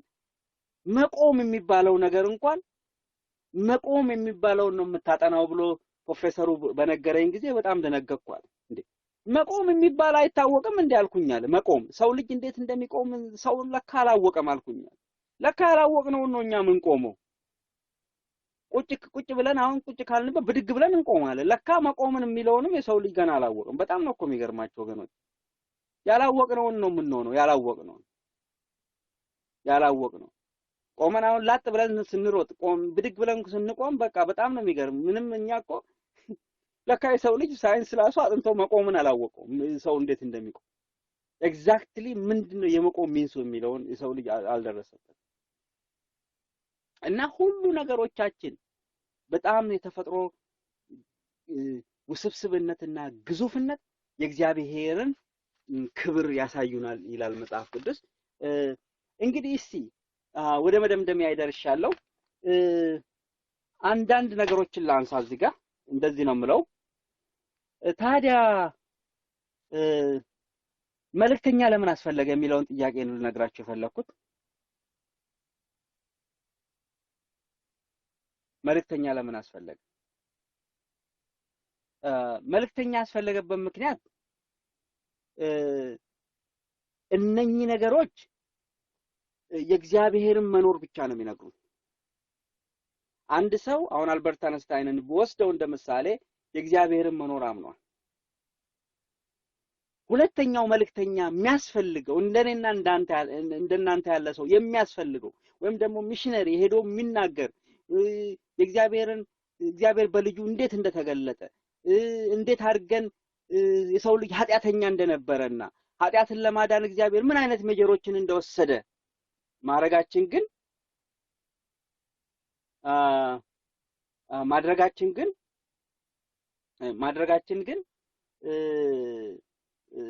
ማድረጋችን ለምንድን ነው የሚያስፈልገው መሰላችሁ? እግዚአብሔር ልጆቹን ለማዳን ያ የኖረ አምላክ ሰው እንዴት እንደወደቀና ከዛ በኋላ ሰዎቹን ለማዳን የወደቁትን ልጆቹን ለማዳን የወሰደውን እርምጃ መናገር ስላለብን ተፈጥሮ በራሱ በቂ አይደለም ማለት ነው። እግዚአብሔርን ለማወቅ አውቆ ካወቀ በኋላ ደግሞ እግዚአብሔርን ለማምለክ እና ከዘላለም ጥፋት ለመዳን ተፈጥሮ ብቻውን በቂ አይደለም። ምንድነው? እኔና እናንተ ኖረን ማሳየት፣ መስክረን ማሳየት፣ የዘላለም ሞት እንዳለ መንገር፣ ከሞት ደግሞ እግዚአብሔር በምን አይነት ልጁን ልኮ እንዴት እንዳዳነን መመስከር ከኛ ደግሞ እንደሚጠበቃል ማለት ነው። ይጠበቃል። ይሄንን እኔ የምነግራችሁ ነገር አይደለም። በምን አይነት መልኩ? ኖሮ በማሳየት ወንጌልን ኖሮ በማሳየት እለት ተለት ሁሌ ራሳችንን መጠየቅ ያለብን ማታ ገብተን አልጋችን ላይ ስንተኛ ምንድነው ዛሬ የሰራሁት? መስሪያ ቤት የሰራሁን አይደለም፣ እሱን አታስቡ ማለት አይደለም። ስራ ቦታ የሰራችሁትን አይደለም፣ እሱንም አታስቡ ማለት አይደለም። ግን የወንጌል ባላደራ ሆነን እስከተላከን ድረስና መኖራችን እሱ እስከሆነ ድረስ በምድር ላይ ይሄ ታዲያ ምንድነው? እኔ ዛሬ ያከናወንኩት ምንድነው? ስለ እግዚአብሔር የተናገርኩት ምንድነው? የግድ ባልናገር ህይወቴ ለሌሎች ላዩኝ ይመሰክራል። ለምሳሌ እኔ የሆነ በረንዳ ላይ ወይም ምሳ ስንበላ ቁጭ ብዬ ሌላውን ጓደኛ ማዕከላችን የሌለውን ስሰልቅ ከተገኘው ወይም ደግሞ ስፈጨው ከተገኘው ህይወቴ እየመሰከረ አይደለም። ወዲያውኑ ማያምኑት አብሯቸው ያሉት ከኛ እኮ ምንም ልዩነት የለውም ነው የሚሉት። እነሱም ያወሩትን ሐሳብ የሚነጋገሩትን በአብዛኛው የዓለም ነገር ነው የሚነጋገሩት። በገዛው መኪና ሸጥኩ ማቴሪያል ነገር ነው። እዚህም ውስጥ ጠልቃችሁ ኢሞሽናሊ ከነሱ ጋር ልክ እየተዋዳችሁ የምትናገሩ ከሆነ ራሳችሁ መፈተሽ አለባችሁ። እኔ ዘውትር በጣም ሰቃይ ነበር በዚህ ነገርና በአንድ ወቅት ጌታ በቃ ገሰጸኝ። እቤት ከገባው በኋላ በጣም ግልት ይሰማኛል። ምንድነው ዛሬ አሁን ከነኛ ሰዎች ጋር ማቴሪያል ነገር አውርተን የመጣው ይለኛል። ምንድነው አውርተህ የመጣው? ስለኔ ነገርክ? በህይወት ስለኔ አሳየኝ? እኔ በጣም ደነግጥና ከዛ በኋላ አሁን ልክ ሰዎች ወሬ ሲጀምሩ አብሬ ሰማለሁ። ልክ ነው ምናምን እላለሁ። እኔ ተራ ሲደርሰኝ ስናገር እንዴት መሰላችሁ እግዚአብሔር ልና ወይ በእግዚአብሔር ጀምርና ያን ሐሳብ ቀስ ብዬ እግዚአብሔር ነገር ከተበታል። ሙሉን ደግሞ እንዳይሸሹ እንዳይወጡና አመጣሁ እንግዲህ አሁን ማውራት ያዝነው ስለሌላ ነገር ነው። እግዚአብሔርን ነገር ለምን አመጣህ ብለው እንዳይሉ በተቻለኝ መጠን ያገርኩ ግን ለነገሮች መነሻ እንደ እግዚአብሔር ቃል እንዲሆን ያችን ድርሻዬን እኔ እወጣለሁ። ያችን ድርሻ የሚመለሱም ሰዎች አጋጥመውኛል። ልክ ነህ ያ ልክ ነው እግዚአብሔር ነው አዎ በዚህ መልኩ ነው ብለውም ሐሳባቸውን እንኳን እንትን እያደረጉ በዛው በጫወታው መሃል እነኛ እግዚአብሔርን የማያውቁ ሰዎች ናቸው። በእነዛ መሃል እንኳን ጌታን የማይከተሉ ናቸው። በእነሱ መሃል እንኳን በዛ መልኩ ማድረግ እንችላለን። ይሄንን ረጅም ጊዜ ወስዶብኛል። በጣም ሰቃይ ነበር በዚህ ነገር በጣም ሰቃይ ነበር። ስለዚህ የሚያስፈልገው እኛ መንገር አለብን። ተፈጥሮ ብቻውን በቂ አይደለም ባይነ ኦኬ ሰዎች ደግሞ እስቲ ስህተት የሚሰሩባቸውን ቦታዎች ልንገራችሁ። እስቲ ሁለት ወይም ደግሞ ሶስት አይነት ዋርኒንግ ወይም ደግሞ የምንሳሳትባቸውን ቦታዎች ልንገራችሁ። ብዙ ጊዜ ተፈጥሮን ከእግዚአብሔር ጋር አንድ እናደርገውና ረስተነው አካውንቱን ለእግዚአብሔር ሳይሆን ለተፈጥሮ እንሰጣለን። ብዙ ጊዜ እኔ ከክርስቲያንም እሰማለሁ። እኔም አንዳንድ ወቅት ይወጣኝ ነበር። በስንት መከራ ነው እሱንም የተውኩት። አቤት የተፈጥሮ ነገር እላለሁ እኔ። አቤት የተፈጥሮ ነገር ስል እግዚአብሔርን ከውስጥ አውጥቼዋለሁ ማለት ነው። በእኔ ሴንስ እንደገባኝ ይሄ በተአምር አይገባም። ተፈጥሮ አይደለም የእግዚአብሔር ስራ። አቤት የእግዚአብሔር ስራ ነው ማለት ያለበት አንድ ክርስቲያን እንጂ ተፈጥሮን በቀስ ብሎ አይኮ እንዴት ተፈጥሮ ትላለህ ብትሉኝ እኔን ወዲያውኑ ነው እግዚአብሔር ማለት ይሄ ነው እላችኋለሁ ቶሎ ብዬ። ግን ያልኩት መልእክቱን ስልክ ግን እግዚአብሔርን አይደለም ያልኩት፣ ተፈጥሮን ነው ያልኩት።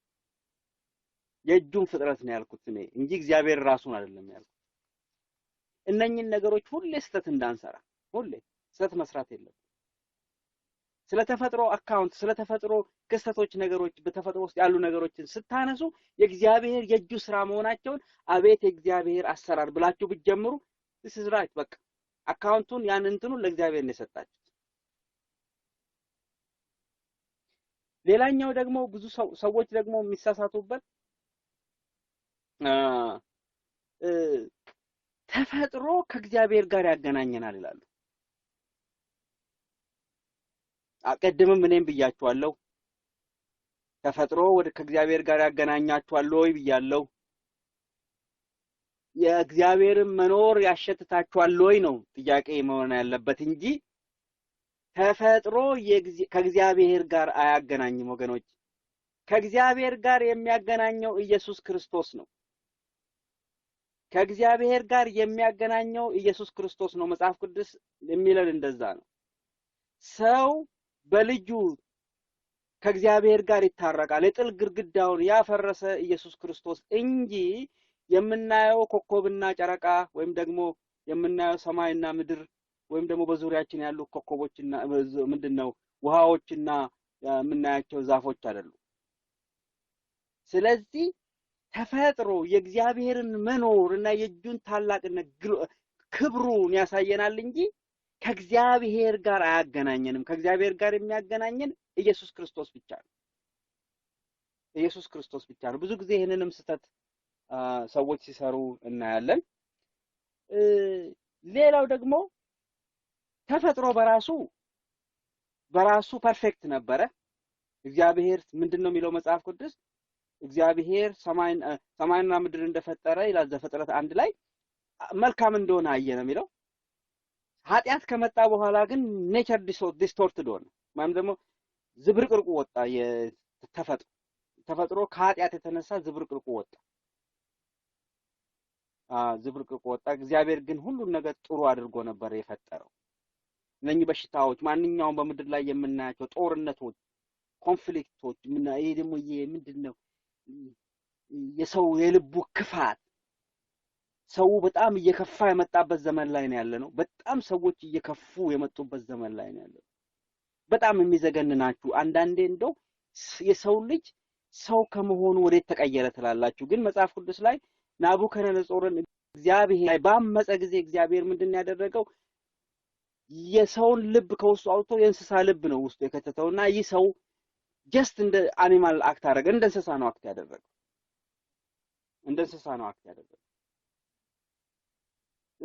እንደገና ደግሞ የሰው ልጅ ሮሜም ላይ ያለ እግዚአብሔር እንደ ታላቅነቱ ሰው አምኖትም እግዚአብሔርን መኖሩንም አምኖ እንደ አምላክነቱ ካላመሰገነው ካላከበረው ለራሱ ለክፋቱ አሳልፎ እንደሚሰጠው መጽሐፍ ቅዱስ ይናገራል። መጽሐፍ ቅዱስ ይሄንንም ሁሉ ይናገራል። ስለዚህ ወገኖች አንድ ነገር የምነግራችሁ ምን ጊዜም ስለተፈጥሮ ባነሳችሁ ጊዜ የተፈጥሮ በስተጀርባ አካውንቱን ለተፈጥሮ እንዳሰጡ ምስጋና ከተፈጥሮ የእግዚአብሔርን ታላቅነት ስለሚያሳይ ማንኛውም የሚደረጉ ነገሮችን በስተጀርባቸው እግዚአብሔር እንዳለ የተፈጥሮ ባለቤት እግዚአብሔር እንደሆነና የእግዚአብሔር እጅ እንደሰራው እንጂ ኔቸር የሚለውን አሁን ፈረንጆቹ ሲገልጹ ኔቸር ኢዝ አሜዚንግ ይሏቸዋል። ማዘር ኔቸር እንደዚህ ታረጋለች ይሏቸዋል። ታንክስ ቱ ማዘር ኔቸር ይላሉ። ማዘር ኔቸር የተባለችው የእግዚአብሔር እጅ ያመጣት ናት። እሷ ናት እንግዲህ ሪፕሌስ ያደረገችው። አምልኳችንንም ደግሞ ብታዩ እዛ በዛሬ ጊዜ ይሄው ነው። እቺን ብዬ ልጨርስ ወገኖቼ። እንዲህ ልበላችሁ፣ መጽሐፍ ቅዱስ ማርቆስ መጽሐፍ ላይ ብታነቡ በጣም ትገረማላችሁ። ከ8 ጀምሮ ኢየሱስ ክርስቶስ ስለ እግዚአብሔር መንግስት ያወራል። በጣም ነው የደነቀኝ ይሄንን ቦታ ሳጠና። ስለ እግዚአብሔር መንግስት እያወራ ኢየሱስ ክርስቶስ ደቀ መዛሙርቱ አብረውት ያሉት ሁሌ አብረውት የሚጓዙት አብረውት የሚበሉት አብረውት የሚኖሩት እነኚህ ግለሰቦች እያንዳንዱን ሲጠራቸው የጠራበትን ዓላማ የነገራቸው ሰዎች ስለ እስራኤል መንግስት ነው እነሱ የሚያስቡት። ኢየሱስ ግን የሰማይ መንግስት ነው የሚያስቡት። እያንዳንዱን ክስተቶች ብታዩ እዛ ማርቆስ ላይ ብታነቡ በጣም ነው የምትገረሙት። የሚጠይቃቸው ጥያቄ እነሱ የሚጠይቁት ጥያቄ አንድ ጊዜ መጡና ማን ነው ትልቅ ብለው ጠየቁ። እርስ በርሳቸው መጀመሪያ ከእርስ በርስ ትልልቅ ማን እንደሆነ ተጠያየቁ። እንግዲህ እነሱ የሚያነሱት እዚህ ጋር ስለ መንግስት ነው። ስለ እንግዲህ ክርስቶስ ኢየሱስ የእስራኤልን መንግስት ይመልሳል የሚለውን እንትን ይዘው እነሱ መንግስቱን በመለሰ ጊዜ ወይኔን ጠቅላይ ሚኒስትር ያደርገኛል ያኛውን የምናምን ሚኒስትር ያኛው የምናምን ሚኒስትር የሚለውን ደረጃ ነው እነሱ እየተከፋፈሉ ያሉት ምድራዊውን። ጌታ ግን ስለ ሰማያዊው ነው የሚያወራው። እና ባገኙት ጊዜ እንኳን እነሱ ምን እንደተነጋገሩ አውቆ ይላል መጽሐፍ ቅዱስና እነሱ የሚነጋገሩት ምን እንደሆነ አውቆ ጠየቃቸው። ሲጠይቃቸው እነሱ እሱን አልጠየቁትም፣ ምክንያቱም ያ ፕሮፐር እንዳልሆነ እነሱም ያውቁ ነበር። ትክክል ያልሆነ ጥያቄ መሆኑን እነሱም ውስጣቸው ያውቃል። ጌታ የሚያወራው ስለ ምድራዊ መንግስት ሳይሆን ስለ ሰማያዊው ነው ኢየሱስ ክርስቶስ እየተናገረ ያለው። እነሱ ስለ ምድራዊ ነገር ነው ጥያቄዎቻቸው ሁሉ። መጽሐፍ ቅዱስ ላይ አንድም ቦታ ላይ መጽሐፍ ቅዱስ ሲናገር አንድም ቦታ ላይ ስለ ተደረገልኝ ስለ ንብረት ስለ ማግኘት ስለ ኤክሴል ማድረግ እነኚህ ጥሩ አይደሉም እያልኩ አይደለም። ክርስቶስ ኢየሱስ ወደ ምድር የመጣው ወንጌልን ሊሰብክ ያም ወንጌል ደግሞ የእግዚአብሔር መንግስት እንዳለች የእግዚአብሔር መንግስት እንደውም ይሄን ሰዓት በእናንተ መሃል ናት ብሎ ለሐዋርያትም ተናግሯል፣ ለደቀ መዛሙርት ተናግሯል። እነሱ ግን ስለ ምድራዊ ነገር ነው የሚጠይቁት። ማንኛውም የሚጠይቁት ነገር ምድራዊ ነው። እንደውም ጭራሽ እኔ በሶስተኛው ቀን የሰው ልጅ አሳልፎ ይሰጣል ከዛ በሶስተኛው ቀን ይነሳል እያላቸው በነገራቸው ሰዓት እንኳን ይገጽጹት ነበር። የምን ነገር ነው የምታወራው ብሎ ነው የሚናገሩት እነሱ። እንዴ የመጣው የእስራኤልን መንግስት ልመልስ ከዛኛ ስልጣን ልንይዝ እኮ ነው እንዴ የምን ሞት ነው የምታወራው አንተ? እያንዳንዱን ያንን የማርቆስን ፓርት ብታነቡ የሚመጡት ክስተቶች እንኳን በመሃል እንኳን አይነ ስውሮች ሲገቡ በመሃል እንኳን የሚፈውሳቸው ሰዎች ሲኖሩ የእነኛን ክስተቶች እንኳን ጌታ የሚያደርገው እነሱን ሊያስተምራቸው ነው። ያነ ሰማያዊው መንግስት ይገልጥላቸው ዘንድ ነው የሚያደርገው። ሌላው ደግሞ በጣም ከሚገርም ነገር መጡ እነኛ ሁለት ወንድማማቾች ተደብቀው ነው ከመሃል የመጡት። ተደብቀው መጡና ባካ አንተን እኔም በቀኝ አንተን በግራ አሉ። እነሱ አልገባቸውም። እነኛ አስሩ የቀሩት ደግሞ ቢያገኟቸው ኖሮ እኛን ተደብቃቸው ሄዳችሁ ይሏቸው ነበር። የሚጠይቁትን ጥያቄ እንኳን አያውቁም ከሱ ጋር እያሉ። ጌታ እንዴት እንደታገለ በጣም ነው የምትገርሙት። የምታዩት እዛ ጋር እንዴት የሰው ልጅ አስቸጋሪ እንደሆነ እንዴት እንደታገላቸው ጌታ እዛ ጋር አንድ ባንድ ያሳያል። እና መጽሐፍ ቅዱስ በጣም የሚገርም ነገር ነው። አምልኳችንን ሁላችንም ማስተካከል አለብን የሚል ነገር እናገራለሁ እኔ። አምልኳችንን ሁላችንም ማስተካከል አለብን። ጌታ ኢየሱስ ክርስቶስ ወደ ምድር የመጣው ምድራዊ ነገሮቻችንን ለምድራዊ ነገር አይደለም፣ ለሰማያዊ ነው ጌታ ኢየሱስ የመጣው። ለሰማያዊ ነው የመጣው። ስለዚህ አምልኮቻችንን ለሰዎች እንኳን ስንመሰክር ማድረግ ያለብን የዘላለም ሞት እንዳለና ከዘላለም ሞት ኢየሱስ ክርስቶስ እንደሚያድን በዚህ መልኩ ማስረዳት ነው እንጂ ይሆንልሃል ካልነው ሲሆንለት ሊጠፋ ይችላል፣ ካልሆነለት በዛው ሊጠፋ ይችላል። ይሄንን ነው እንዴ ያላችሁ። ከተፈወስን ካልነው ሰውየው ካልተፈወሰ ሊጠፋ ነው። ተፈውሶም ደግሞ ፈውሱን ይዞ ከሄደ ይሄዳል። ምክንያቱም ለፈውስ ነው የመጣው። ከዛ በኋላ ያለውን አይፈልገውም፣ ምክንያቱም ለፈውስ ነው የመጣው። የዘላለም ሞት እንዳለ ያን ዘላለም ሞት በክርስቶስ በኩል እግዚአብሔር እኛን ነፃ እንዳወጣን እና ከዘላለም ሞት ሰው ይድን ዘንድ ጌታን መከተል እንዳለበት አረጋግጠን ለሰው ልጅ ከመሰከርን ያ ነው ወንጌልን የሰራ ነው። ክርስቶስ ኢየሱስ የመጣው ለዚህ ብቻ ነው። ዛሬ ግን ምስክርነቶቻችን መዝሙሮቻችንን ፈትሹ። በአብዛኛው መዝሙሮቻችን ይሆንልሻል፣ ጥሰት ወጣለ፣ ተራራው ዝቅ አለ። ይሄ ነው። እኔ አይዘመሩ አይደለም ማለት ያልኩት፣ እኔ አልቃወምም። ሌቭላችን ግን በዛ። ታዝባችሁ ከሆነ እንደኔ ታዝባችሁ ከሆነ በዛ በቃ በዛ በዛ። መጽሐፍ ቅዱስ የሚለው ጽድቁን አስቀድማችሁ ካሻችሁ ሌሎቹ ከኋላ ይከተላችኋል። ከኋላ ይከተሏቸው። ፍጹም ሆናችሁ እግዚአብሔርን የምትከተሉ ነው። ፍጹም ነበረ፣ እግዚአብሔርን የሚከተል ነበረ ነው። ከተከተለ ይህ ሰው ያ እግዚአብሔር በውስጡ ያስቀመጠውን ነገር ይፈጽማል። እስቲ አሁን ያንን የሚያክል ጀልባ ነው ሰራ ማለት አንድ ሰው ባለፈው ትዝ ካላችሁ እዚህ ሮም ውስጥ ገብቶ አንድ ሰው ጠይቆናል።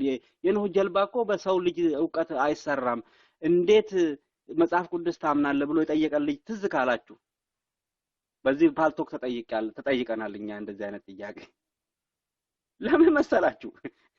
ይሄን የሚጠይቁበት ምክንያት ይህ ሰው እግዚአብሔርን ታዞ በጽድቅ ይመላለስ ስለነበረ ለሰው የማይቻለውን እግዚአብሔር አስቻለው። አለቀ። ለሰው የማይቻለውን እግዚአብሔር አስቻለው። በቃ ይህ ሰው ለምን? እግዚአብሔርን ስለተከተለ።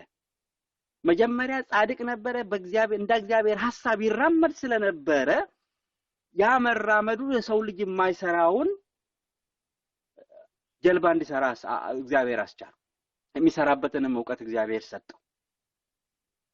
ስለዚህ መጽሐፍ ቅዱስም የሚነግረን እኛ ምንጊዜም እግዚአብሔርን አስቀድመን መፈለግ፣ እግዚአብሔርን ከፈለግን ነገሮች ሁሉ እንደሚከናወኑልንና እንደሚከተሉን ነገሮች እንደሚከተሉ እንዳስፈላጊነታቸው ለዛው እንዳስፈላጊነታቸው የማልፈልገው ሁሉ ተግበስብሶ ከእግዚአብሔር ቤት ከሚያወጣ ይቅርብኝ።